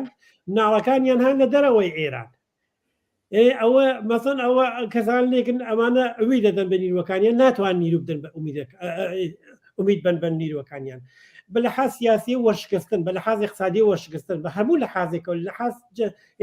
لەناو دنیای تر کەس ڕووی نییە بێژێ بەڕاستی مەسەڵەن من تعلقمەت بە جمهوری ئیسلامی لە هیچ شوێنێکا ڕوویان نیە سەربەرزەوکەنەوە بۆیە من وازانم خەڵکی ئێرانیش بە تۆ کولی کرێکارانە زەحمەتکێشان خەریک نەچنە شوێنێکی تر نەتوانن بێنەوە دواوە یعنی خەریکە تعادڵ و تەوازن قواکە بەرە ئەوە ڕوێکە ئەو قسەی لە نینە بێژێ ئەوانەی کە هاان لە بانە و ناتوانن و ئەوانێکی چەهان لە خوارەوگەرێکیان نیە واقعان نەیسێمە هاین لە خەریکە حینە حاڵێکی ئەوە ئەو دوو کەلیمە زۆر معنیدارە. بەنظر من ئەگەر لە ئێرانە بە هەڵ بەحسکریا لەوەی کە چۆن زەمینگیکردن نیروەکان ئەوانە مەسئلە ئەوەسە کە تۆ چۆن نەتوانی بەسەر کوشتەهایەکە وا ئیسە ئێمە ئەیدەین تواشاکەش بڕێ شەڕگەل هەن تۆ یەک نەفەر لێ کوژگی بە خەوارێ سەرخوردەگی وەچی دەدواوە بەڵام بڕێ شەڕها هەن کە کاوریا زۆر شاید بوو لەوانە حتا چەند کوشتە ئەدەی بە قووەتی زۆرترە و خەرێکی ئێدامەیەدی ئێمە هاین لە حاڵێکی وە لە نەتیجا تێدە سەر ئەوەی کە ئەو وەسعەتی و بەرفراوانی ئەو نیرویی کە حەزەکان ڕژیم نەمێنێ بەڵام هێشتا خۆی نازانێ یا حاضر نەبووە کارێ بکە ئایسە پرسیار ئەسڵی مقابل فعالین و ئەوەیە کە تۆ چۆن بتوانانی ئەو نیرو عەزیمە ئیمڕۆ بەیانی دوو بەیانی و دوو مانگتر بیتیرێتە ناو ئەو شوێنەیە کە موئەسرن لە شوێنێکی موئەسرە لەناو محلاتی فەقیر نشینە مەسەن زۆر لە تاریخە معنیدار بووە محلاتی فەقیر نشین وەختی لە جێگەی خۆیان و هەستاون هەمیشە و دایم وحشەتێکی گەورەی خستە سەر نیروهای ڕژیم بۆیە بە نەزەر من ئەو خیابانگەلەوە ئایسە جوانەکان بە تەنیا خەریکن بەرابەرکێکن تەک پاسدارەکانە ئەوە هەرچەند ئێمە زۆر بە قورس و خایبی خەریکین لیان دفاعەکەین وەلێ تەنیا ئەوە ناوێ ببێت ئەگەر تەنیا ئەوە ببێت ممکن حتا جمهوری ئیسلامی موافق بێت بەحاڵ جمهوری ئیسلامی ئەو نە نیروی هەست لە خیابانێکا 20 سەفەر بکوژێت و چۆڵی کاپیان بەڵام جمهوری ئیسلامی نیروی ئەوەیە نییە تەواو شارەکە بگرێت و ئێمە بەڕاستی لەسەر ئەوە ماڵەکەینەوە بە ئومێدێکی فرەفرە گەورە تواشای ئەوواکەین کە مطمئینین لەما کە تەواو شارەکە یعنی خەڵک 90% لە خەڵک شارەکە ئەگەر شارسنەوەکو مثال بگرین یا تاران مەفەن 18 ملیۆنە ئێمە مطمئینین لەوە 15 ملیۆنی کەسانێکن کە ئیسا حەزەکەن ڕژیمە نەمێنێ بەڵام حەزکردن بە معنای کارکردن نییە موافق بوون شتێک بە معنای نییە زەحمەتێکی بۆ کێشی ئەشی ئێمە ئەوەی کە حەزەکان ڕژیمە نەمێنێت ببێ بە نیرویەک ببێ بە گۆشێک لەم نیروە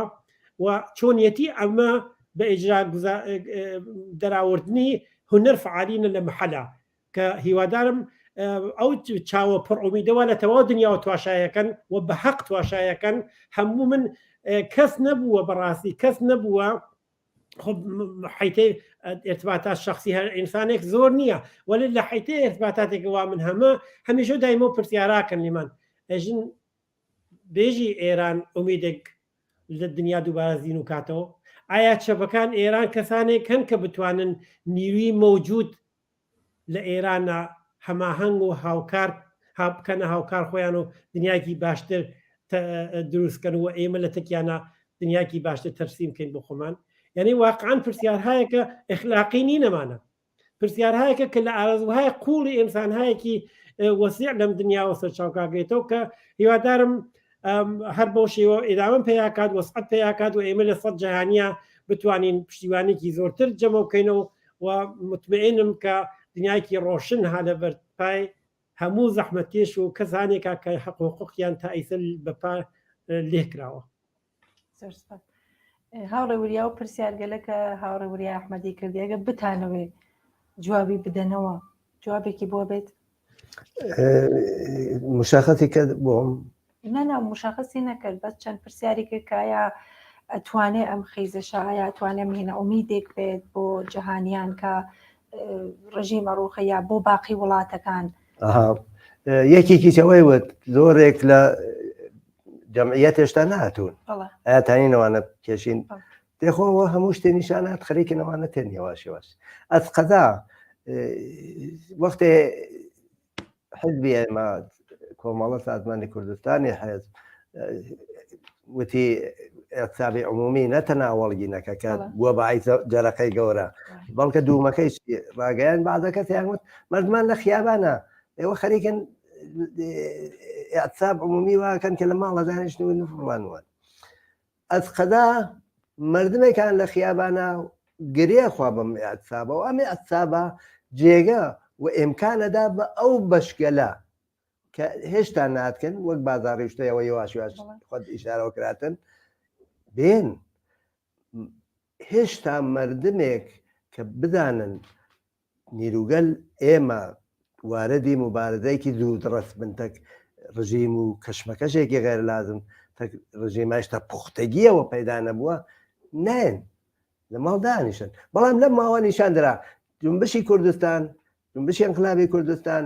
ژیرە و تأثیراتێکی کرد بە نەزەر من لەسەر سیستان و بەلوچستانوانی چا جمهوری اسلامی هەوڵی دا بەشکە نیروی مسلح ئەمانە بێنە مەیدان نیروی مسلحەیە کە هێشتا ئەو پایەیە دروستە و گەیشتا سەربازەکان دەرنەچووگەن هێشتا وەک ئەو بەشە لە سنا نیروگەل جمهوری اسلامی تەمەڕودیان نەکرد هێشتا توانی مردم هەمووی نات کە مەیدان مثلا ئەمزانم محەسڵات کە باوکی کێشێ بێت سۆزی ئەگەر ئێمە وا پوختە بین کە نیرووە پیا بکەین کە چەکداری بێ بە ئەمریکی عمومی چەکداری بێ بە داوخوازێکی عمومی ئەو جارە خانەوادەکان پشتیبانیەکە لە چەکداری ئەمە ئیسە نایکەن هێشتا زۆر جوان هەست هێشتاژن ڕەهبەری نییە ئایندێ معلوم نییە من ئەوەی لێرە بێژم ڕەهبەری هەیە بەڵام ڕەهبەریەکان پەراکەندە نەبێ گرێ بخۆن بە یەکە و ڕەهبەری سەراسەریی هەیە هێشتا لاوازە و ڕەهبەری لازمە ئەمە ڕەهبەری فەردی نییە کاریزماتیک نییە گەرەکمان نیە لەو نەوعی خومینی و نامچەوەمانە بن بە ڕەهبەر نادام شازادێکی وەسەنەوانە دەورەیان نەماوە ڕەهبەر یانێ حزبی ڕەهبەر یانێ کومیتەی ڕەهبەری ئەمە دڵنیاتان نەکەم تەنیا بە شەورا ناڕێتە بەرەو جنبشی ئشغاڵی واڵستریت متەکی بوو بە شەورا وشکستیان خوارد نەکتە فقط بە خاترەمە و لێوەن یەکێ لە نقطە دافەکانیان بوو ئەوە تێمە ڕەهبەرمان نییە ڕێکخراویشمان نییە جنبشی تووڕەکانی ئیسپانیا شکستی خوارە لەوە زۆرێک لەو ئەمانە گینگەل ئاناشیستەکانن تێن واقعان مزێڕن من یەک شتی بێژم من یەک وەخوتگمە جنبشی موجود خیزشی موجود ئەبێ شعارگەلێکی مشەخەتیش با بۆ کرێکاران وەک 25 میلیۆن تمەن و نازانم حقوقی دواکەفتوو ئەو دۆرەستانە بعضێک لە ئەم ڕفێقانەی کە شارەدان و ئینن ئێزن جنبش لە عبوری کردێت لە متاڵبات قبول بەڵام متاڵبات حوتنی چییە جمهوری اسلامی ناتوانێت هیچ خۆی ئائیسە تەرکیبی ظاهرا ناتوانێت هیچی نێ بکە لەم کار وەلێ ناچاربەیەکە وەختی بزانین ناچارە وەشکە کرێکارێکەوانە ئەگەر کرێکارێت دەستکەوتی مادی بێت لەم بۆ فەقر و برسێتیا سەریعترە چێ بەرەو سیاسەت سەریعتر عبورەکان لە متالبات بەنابەرین من ئەمچنان ئێژم کە ئەم مبارزە ئەس قەزا ئەو کەسگەلێکە هاوڕێ وریا باتیانەکە خەریکی نێواشواش یعنی جنبشەکە خێزەکە مبارزەکە خەریکیان تێرین ئێمەش تەرەفداری ئەوەی نەوانە بێن بەڵام مەرزبەنی تەبەقاتی خۆمان مەرزبەنی ئایندە نگەری خۆمان مەرزبەنی حکوومەتێکی دوبارە ناو جمهوری اسلامی جێگەی جمهوری اسلامی نەگرێت هەروە کە جمهوری اسلامی جێگای حکوومەتی پالەویگرێتەوە موازبی هەموو ئەوانە هەین لە هەمان حاڵە ئەمانە ئەوێتە بەعیتەوە نیروگەل لە دنیایجا بە باوەڕی من یەک نوکتە مهمە ناومیدیکی حتا ویروسی کۆرۆنا بحرانی سەرمایه‌داریات و ویروسا تەقویەتی کرد ئەوانە ناومیدێکی فریان دروست کردو ئێمە هەریسە ئەبینین ئومیدەی دووبارە پەیدا بووە ئەو ئومیدە پەراسێنێ ئەو ئومیدە پەراسێن هەرچێت مبارزاتێکی زۆر گەوران لە دنیا سن لە سریلانکا حتا لە کرێکارانی ئەمریکا کرێکارانی ئەمریکا نەتەناوە کارخانە ئەم کارخانەوە کارخانە لەسەر ڕێکخراوە لە تەک گەورەترین سەرمایه‌داری دنیای تە کەسێکە بەناو هین ئامازۆنە بەناو جف بەدۆز لە بەرابەری ئەوە بێساگەن خەریکە پەراسێنێ مبارزە لە فەڕەنسا مەکرۆنێکی دواکەوتو هەوەسێ ڕێتەکی ناقساکە ببوونەوە پێخۆشە کە خانمی سیسیل کۆلێ ڕەگرن و جاک پاریەگرن بەڵام نەفرەتی زیاتر منفورە لە ناو مردمە منفورە لە ناو کرێکار و منفورە لە ناو خشری بەسڵاح کە نعمەتافەرینە بەڵام مەحرومە ئەو نێتر منفورە بێ ئەمانە نیشانەی وەسە چەپ ئومیدێکە لە دنیا و جنبشی ئێران و مبارزەی ئێران جەوهەری کاریگەری هەیە جەوهەری سوسیالیستی هەیە جەوهەری چەپیەوەوانە تەقویەتەکە. زۆر سپاس. سپاس بۆ هاوڕێوریای نازری و هاوڕێوریای ئەحمەدی. من سوالێکم نییە بەس هەردوو ڕەفێقەگەر قسێکتان ماگە کە بتانەوە ئێزافەکەن فەرمونون. هاوڕێوری ئەحمەدیەوە فەرمونون. من عرضێکم نییە شاید دوسێ جملە لەسەر کوردستان چونکو کاگوریاجی شارەی پێکرد بە حاڵ ئەم ئاعترازاتە ئیسر لە کوردستانەوە دەستی پێکرد دیارە لەم 43 ساڵ ڕابردووە کوردستان یەکێ لەو نقاتەی دنیا بووە منێژم دنیا چکە زۆر زۆر تەحستەم قراری گرتووە بەڕاستی لە هەموو لایەکەوە بەڕاستی لایەقی شانی خۆی بوو کە بتوانێت جنبشێک لە خۆی نیشان بدات کە نەک تەنیا بەرعەلەی جمهوری ئیسلامی بەڵکو بەرعەلەی ئەنواع و ئەقسام گرایشاتی حتا محەلی وەکو ئەوەی کە چزانم قەومی و وەکو دینی و یعنی تۆ هەر ئەم خاست و متاڵەباتە وەختی تماشایەکەی یعنی زۆر شتی لێ داوە تەنیا جمهوری ئیسلامی نییە لە محەلا جوابی بە زۆر پرسیارهایەکی قەومی و محەلی داوەتەوە جوابی بەوە داوەتەوە کە ئێمە وەکو ئینسان بەڕاستی لە هەر کوێکی ئێران بین ئەوڵەن بە یەکەوە شانسمان زۆرترە دوو من ئێمە بە حاڵەتێکی بەرابەر و ئەتوانین باشتر ژیانکەین تا ئەوەی کە هەزادان نۆع شناسنامەی ملی و قەومی مەسەبی بۆ خۆمان دیاریکەین ئەوە زۆر مهمە لەم دەورە بۆیە بە نەزەر من نمایەکی لە دەرەوەی ئێرانیش نمایەکی پیا کردووە کە ئەسڵ شتەکە دروستن لە کوردستانەوە هاتووە وەلێ لە قوڵایی شتێکی ئینسانیەوە هاتووە کە هەر ئینسانێک لەم دنیا توانێت لە تەکیا خۆی تعلیف کاتەوە دووبارەوە حتا ئەنازەی بگرێ ئایا من شتیوام هەیە ئایا شتیوام نییە ئایا ئەو شتە بۆ شامل حاڵمریش ناکە ئایا ناکرێن نیش لە مەملەکەت خۆمە تەلاشکەم بۆ شتێکی ئاوا یانێ بۆ تەواو منتەقەی بەتایبەت دەرمانێکی گەورەیە بۆ زەخمەکان تەواو منتەقە من لە ئەوڵێکی شارم کرد من متمەئنم لە تورکیا لە عێراقا لە پاکستانە لە دەور وڵاتەکانی دەوروبەرە ئەگەر ئەم جمشە لە ئێرانە سەرکەوێت متمەئنم ئەو شتانەیە کە تا ئیسە بووە هیچ کامێکی بۆ شێوە نامێنێت لە هەر حاڵا بۆ شێوە نامێنێت و متمەئنم ئینسانهایەکی کە ئایسە لێ ناوەکو جنبشێکی زعیف شاید تواشایان بکەن ئەوەن بە سەردەمدار جنبشێکی قوی ئینسانی و بەرابەری تەڵەب لە وڵاتەکان خۆیانە هەر بمبوونەوە لە دەرەوەی ئێرانیش من متمەئنم لە ئەوڵ قسەکانیش بەوتم کە لە نمونەی نەبووە تایسە لە دنیا و من متمەئنم کە زۆرتری چەبێتەوە و لەوەی چام متمەئنم کە ئەم نیروی فعلەن لە قسە هەست دوایی حاڵەتی مادیەتە گەی بەخۆی کە ئەگەر جمشکی ئاوا لە ئێرانە بتوانێت سەرکەوێت کە مورد پشتیبانی جیهانێکی قوی قرارەگەی کەس نەتوانێت دەستی بوو. زۆر سپاس هاوڕێوریا وچتانە. من یەک نکتە هەیە ئەویتەوەیە کە بە دروستی هاوڕێوریا ئەحمەدی باتی کرد کە ئەتساباتی کوردستان لە واقعات ئەوڵینی ئەتسابێکە بۆ مەرگی مەسەن نەوجەوان یا جوان ڕوویدا لە واقع بە جەوهەرێکی سوسیالیستی و دەستی پێکرد ئەوە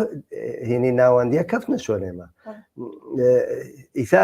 دوومەکە ئەڵبەت ئەوانش ئەعلامیان کرد ئێمەش ئەعلامیان کرد یەک جار ناو ئێمە ناوەن لەو هینگەلا منێ خەتابیان پێکەنێژم توش غڕورێ بووگن کە پوشاڵیە